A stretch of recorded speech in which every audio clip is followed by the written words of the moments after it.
Hi everybody, I'm Blake. Happy New Year's, it's great to be here. I saw some of y'all on over the holidays, on Christmas, things like that. And one of the things my mother, who is here today, loves to do on holidays is share embarrassing childhood stories of myself. There are some in particular that she loves to tell every year. I was an odd child. I was a very odd child, so it's not entirely her fault. They are kind of interesting stories. One of them that always comes to mind is when I was about 3 years old or so. She said I would, in the bathtub almost every night. Once the water would start rising in the bathtub, I would start getting like increasingly nervous and increasingly anxious. She said I would start like getting irritable and angry, and eventually I'd start literally freaking out, getting upset. And she would recognize this and try and talk me through it and understand what was going on. And she'd say, Blake, why are you acting like this? What's going on? I would say, I'm afraid that the bathtub's going to overflow and it's going to flood the whole bathroom.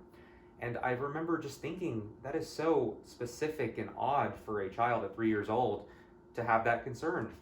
She said the same thing with candles being on in the house. If we were in the living room and there was a candle lit and we would go to the kitchen, she said I would, like, at 3 years old, blow the candle out before we went to another room. And she would say, why do you always do that? Like, you always blow out candles every time we leave a room. And I would say, I'm afraid of the flame, catching something on fire. At 3 and 4 years old, I was worried about this. As far as I remember, I had a very great childhood, virtually no trauma, no issues. There wasn't any distinct reason as to why I should have been feeling that way towards those things. I feel like for me, at least, it's evident that I have some sort of genetic, biological predisposition to kind of being nervous sometimes and being anxious.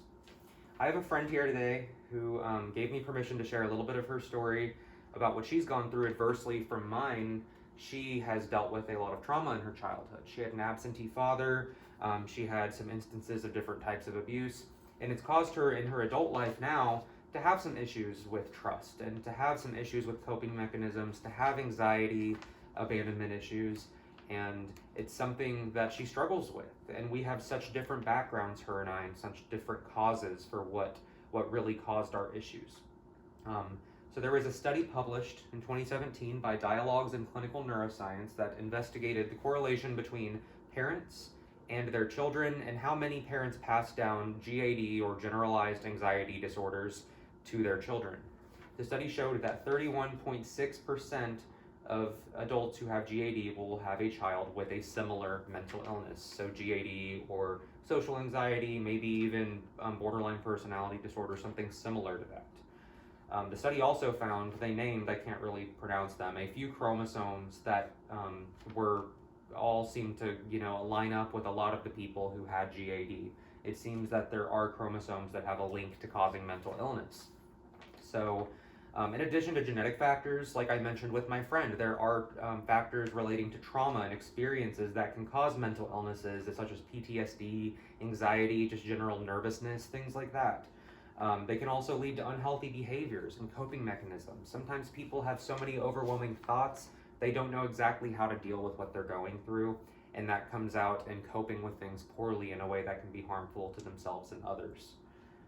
There is genetic testing available, so that was really interesting. I have another friend who's not here today, but he gave me permission to share a little bit about his experience with genetic testing.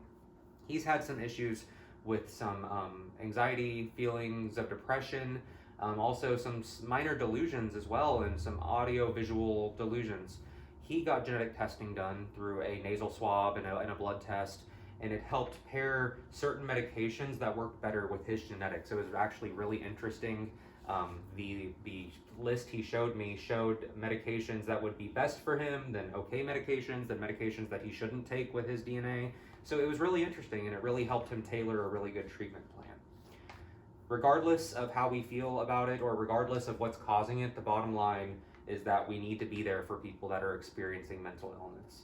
So we need to focus on what we change, what we cannot, not what we cannot.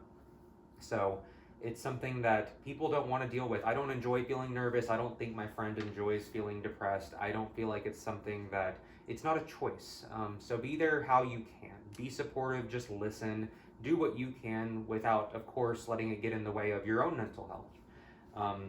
Our actions can cause lasting effect on others. Just try and be cognizant of how you act and how you are treating other people. Everyone's threshold and everyone's definition of bad is different than somebody else's. Something that may seem really small and minute to you could be huge to somebody else, and vice versa. Something that you may be really struggling with could seem like nothing to somebody else.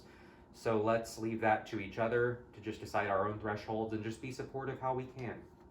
There are resources available, and it's something that needs to be destigmatized, and it's something that's really important that we don't look down on or shame other people for getting help. Psychotherapy is a great thing. Counseling is a great resource. Medications are a great tool. There are ways to help, and yes, of course, there can be too much of a good thing. There can be issues surrounding medications. There's going to be a downside to everything. But at the end of the day, let's keep it positive. Let's keep a positive attitude about it. Let's just be helpful where we can with each other. I want to thank you guys for coming today and listening to me. I'll let you go now. Happy New Year, and I will see you guys soon. Thank you.